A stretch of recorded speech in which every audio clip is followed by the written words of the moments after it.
Burkina Faso, plus de 150 civils et militaires tués dans des attaques terroristes. Pour plus d'informations après le générique.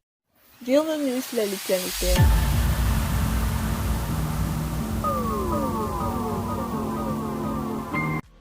Mais tout d'abord, avant de commencer, n'oubliez pas de vous abonner et activer la cloche de notification, car cela vous permettra de ne plus manquer les prochaines vidéos. Let's go!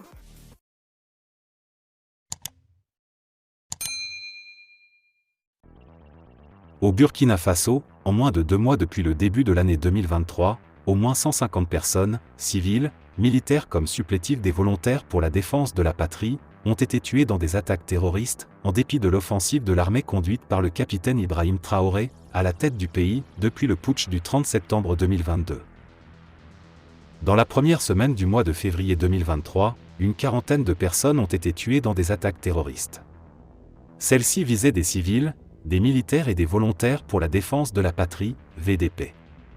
De Sanakadougou, commune de Kombori, dans le nord-ouest du Burkina Faso, près de la frontière malienne, à Yaran, les attaques ont été attribuées à des djihadistes. Les raids meurtriers attribués à des djihadistes se multiplient ces dernières semaines au Burkina. Mercredi, 15 personnes, 8 VDP et 7 gendarmes ont été tués lors d'une attaque dans la région du centre-nord du Burkina Faso, selon des sources sécuritaires. Le même jour, 8 personnes, dont 2 employés burkinabés de Médecins sans frontières, MSF, ont trouvé la mort dans les régions du nord-ouest et du centre-est, dans 2 attaques distinctes. Et lundi, 6 civils avaient péri dans un raid mené dans la région du centre-ouest, a détaillé le site internet Africa News. Le capitaine Ibrahim Traoré qui a renversé le lieutenant-colonel Paul-Henri Sandaogo Damiba, 8 mois après le renversement par ce dernier du civil élu roch Marc Christian Kaboré, peine à annihiler la menace sécuritaire. Il a promis retrouver l'intégralité du territoire burkinabé. Pour cela, il a lancé un vaste programme de recrutement de supplétifs civils baptisé VDP. Nous allons nous battre, nous allons nous défendre et nous n'allons plus faire cette défense passive parce que nous allons attaquer, avait déclaré le chef de la junte, lors d'une visite sur un site de formation des volontaires pour la défense de la patrie.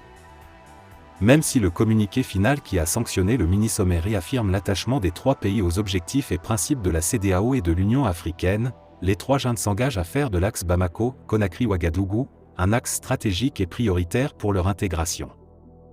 La rencontre tripartite de Ouagadougou les 8 et 9 février 2023 entre les ministres des Affaires étrangères des 3 pays en transition militaire sonne comme une envie d'émancipation de l'organisation sous-régionale qu'est la CEDEAO. L'armée du Burkina Faso a, entre autres, besoin d'armes supplémentaires. L'objectif pour nous est que dans tous les corps, chaque homme puisse avoir son arme, ça c'est une priorité, a indiqué le capitaine Ibrahim Traoré au cours de l'ouverture des travaux de la conférence des commissaires de police.